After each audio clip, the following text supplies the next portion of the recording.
Dream dream dream, dreams transform into thoughts and thoughts result into action. Doctor APJ Abdul Kalam ji के birthday के दिन world students day मनाया जा रहा है और इसी वर्ल्ड स्टूडेंट्स डे की आप सभी लोगों को हार्दिक शुभकामनाएं। साथ ही साथ हम ये भी कहना चाहेंगे कि अगर आप हमारे किसी भी कोर्स को अवेल करना चाहते हैं तो उसमें आप कलाम 5 कोड लगा के 5% डिस्काउंट अवेल कर सकते हैं। ऑलरेडी जो डिस्काउंट चल रहे हैं उस पर एडिशनल डिस्काउंट अवेल कर सकते हैं कलाम 5 कोड लगा के। तो इसी के साथ साथ शुरू करते हैं आज का वीडियो। हेलो दोस्तों, practice does not make perfect, only perfect practice makes perfect. जानते हो दोस्तों ये कोट किसने लिखा है? मैं भी नहीं जानता, लेकिन मुझे पता है कि इसका मीनिंग हमारे मेंस आंसर राइटिंग पर्सपेक्टिव के लिए बहुत ज़्यादा इंपॉर्टेंट है। अगर हम बात करते हैं यूपीएससी की जर्नी की, तो हम कई स्टूडेंट्स को कई कॉमन प्रॉब्लम्स से डील करता हुआ देखते हैं। एनसीईआरटीज़ की प्रॉब्लम है, प्रीलिम्स क्लियर ना कर पाने की प्रॉब्लम है, इंटरव्यू में हेजिटेशन की प्रॉब्लम है। लेकिन एक दिक्कत जो ऑलमोस्ट सभी कैंडिडेट्स को फेस करनी पड़ती है, या एक पड़ाव जो सभी को कैंडिडेट्स को फेस करना पड़ता है, वो है आंसर राइटिंग। और आंसर राइटिंग की प्रैक्टिस किए बिना आप इस खेल के मैदान में नहीं उतर सकते। जी हाँ, खेल का ही मैदान है, आपके साथ खेल ही तो खेला जा रहा है इतने सा टाइम से, लेकिन आपके ऊपर डिपेंड करता है कि आपके पास जो स्किल्स हैं उनको आप किस तरीके से प्रैक्टिस करते हो। हम किसी भी स्पोर्ट्समैन की बात करते हैं, चाहे वो विराट कोहली हो, चाहे वो नीरज चोपड़ा हो, हम ये सोच सकते हैं कि उनको कितनी ज़्यादा प्रैक्टिस करनी पड़ती होगी मेन इवेंट में अपनी बेस्ट देने के लिए। आप भी एक स्पोर्ट्स पर्सन ही हैं, आप भी यूपीएससी की एक गेम खेल रहे हैं। कई लोगों के लिए स्टेक्स बहुत ज़्यादा हाई होते हैं, कई लोगों के लिए शायद उतने नहीं, लेकिन अल्टीमेटली कौन सी चीज़ की प्रैक्टिस आपको सबसे ज़्यादा सक्सेस दिलाएगी? वो है आंसर राइटिंग की practice. Definitely by far the most important component is answer writing. Why? क्योंकि कंटेंट का लेवल तो सबका ऑलमोस्ट बराबर आ ही जाता है, लेकिन क्या आप इस कंटेंट को रेप्लिकेट कर सकते हो आंसर्स के through in the exam? That is what matters. हम लोग एचसीपी क्लासेस हमेशा से ये एंडेवर्स लेके आ रहे हैं कि आपको आंसर राइटिंग में सहायता प्रोवाइड करते रहें। इसके लिए हमारा डेली आंसर राइटिंग का जो शेड्यूल है वो कायम है, चलता रहा है और चलता रहेगा। Monday to Thursday daily 12 PM पे GS 1 to 3 के क्वेश्चन जहां पे डिस्कस होते हैं।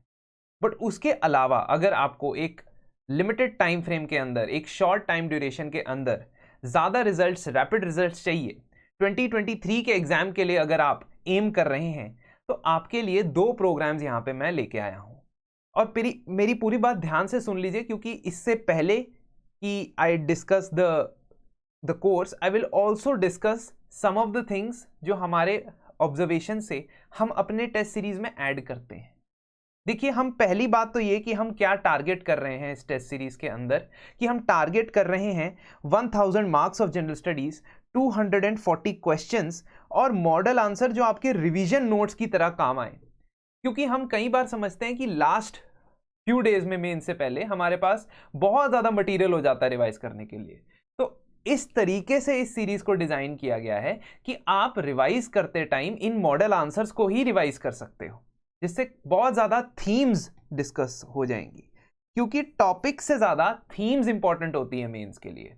एग्रीकल्चर एक अलग थीम है, नैनो टेक्नोलॉजी, बायोटेक्नोलॉजी एक अलग थीम है, सिर्फ एक टॉपिक नहीं है।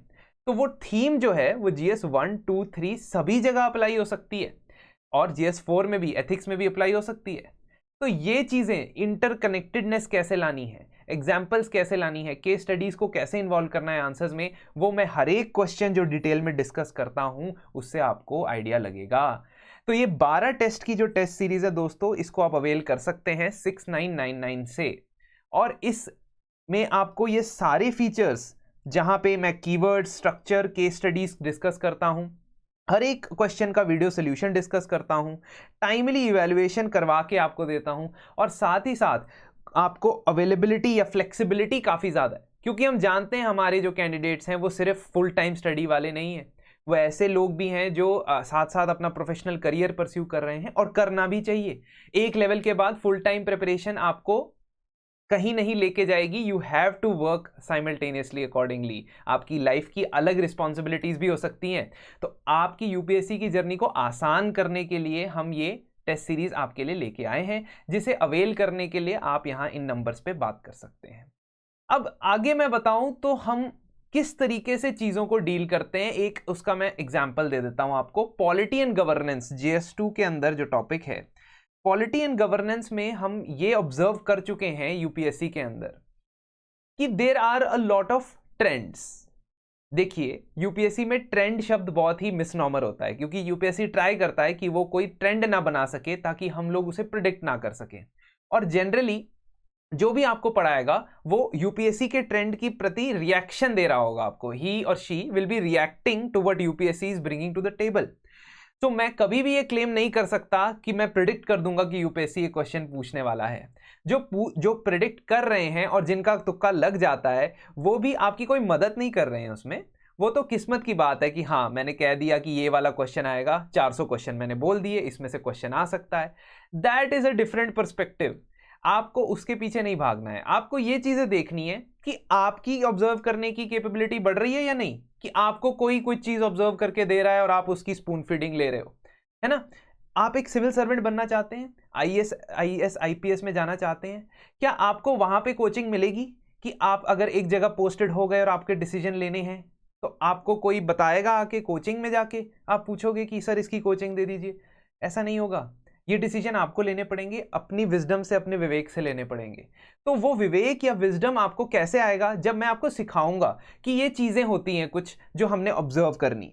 हम प्रीवियस ईयर के एग्जाम्पल देखें तो हम पॉलिटी गवर्नेंस के अंदर ये देख पाते हैं कि कुछ क्वेश्चंस तो बिल्कुल बेसिक नॉलेज से सॉल्व किए जा सकते हैं और उनके लिए ज्यादा डरने की जरूरत नहीं होती। जैसे फाइनेंशियल इमरजेंसी वाला जो क्वेश्चन है, डायरेक्ट आपके पॉलिटी के लक्ष्मीकांत में से किया जा सकता है। रिपब्लिक के बारे में जो क्वेश्चन, प्रीएम्बल के बारे में क्वेश्चन आया है, किया जा सकता है। कमिटीज के बारे में जो क्वेश्चन है उसे किया जा सकता है। उसका बेस जो है वो तैयार तो हो जाएगा, बस कुछ वैल्यू एडिशन आपको करने की जरूरत पड़ती है। कुछ चीजें रेपिटेटिव भी होती हैं, जिसको हम कहते हैं सेल्फ हेल्प ग्रुप्स वाली चीजें।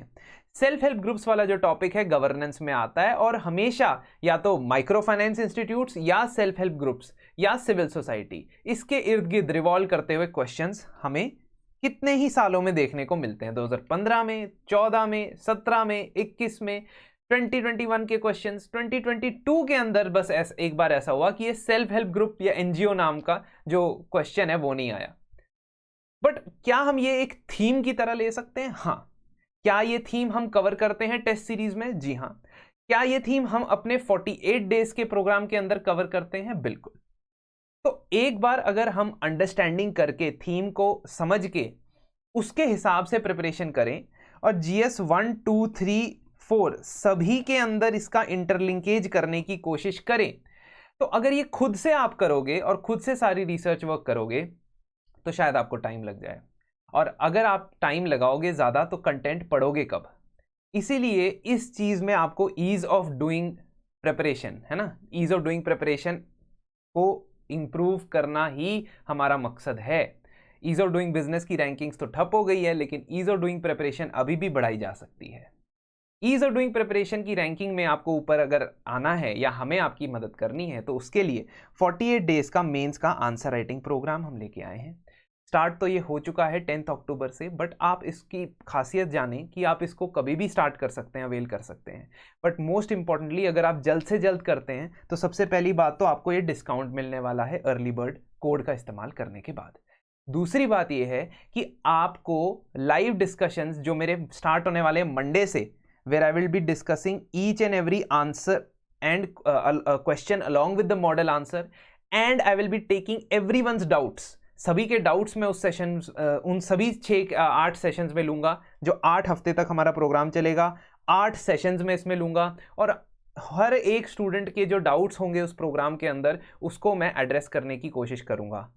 ठीक है, तो आप अगर इस प्रोग्राम में अवेल करते हैं तो आप, और ये खास तौर पे उन कैंडिडेट्स के लिए जिन्होंने आंसर राइटिंग स्टार्ट करनी है या जिन्होंने आंसर राइटिंग की है बट उनकी इफेक्टिवनेस का उन्हें पता नहीं है कि हम अच्छा आंसर लिखते हैं या नहीं लिखते हैं।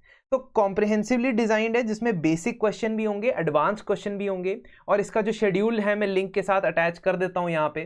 पहले भी मैंने शेयर किया हुआ है, दोबारा शेयर कर देता हूं। आपको आंसर राइटिंग के अंदर introduction, body, conclusion with all these examples, जितने भी एग्जाम्पल्स हैं 48 क्वेश्चंस के अंदर, सारे सब्जेक्ट में से, सब टॉपिक में से एक एक दो दो क्वेश्चन हम उठाने वाले हैं। और आपका सिलेबस का आइडिया कि कंटेंट कहाँ से एनरिच करना है, कौन से सोर्सेस पढ़ने हैं, कौन से नहीं पढ़ने, ये सारी चीज़ें मैं आपसे डिस्कस करूंगा वहाँ पे। आपकी क्वेरी रेजोल्यूशन के लिए 24/7 डैशबोर्ड अवेलेबल है। ऑल दो 24/7 में ये नहीं कहता कि हेल्पलाइन है, हमने बॉट नहीं रखा हुआ है, लेकिन ठीक है, झूठे प्रोमिसेस नहीं करूंगा आपको। तो जल्द से जल्द आपकी क्वेरीज जो हैं वो 12 आवर्स के अंदर अंदर रिजॉल्व की जाएंगी। लाइव डिस्कशन भी होगा जिसमें मैं आपसे सारे के सारे आंसर्स डिस्कस करूंगा और आपके डाउट्स भी लूंगा। साथ में टेलीग्राम पे हम अवेलेबल रहेंगे हर एक डाउट के लिए। तो ये जो पर्सपेक्टिव है ना आपका, कि आप 48 क्वेश्चंस के आंसर अगर लिख लेते हो ना, तो आपका एक फ्लो जो आंसर राइटिंग का है वो ज़रूर यहाँ से बन जाएगा। दोस्तों, इसी के साथ मैं आज आपके सामने ये दो हमारी जो कोर्सेज हैं उनके बारे में बात करना चाहता था और ईज़ ऑफ डूइंग प्रिपरेशन को इम्प्रूव करना चाहता हूं आपकी।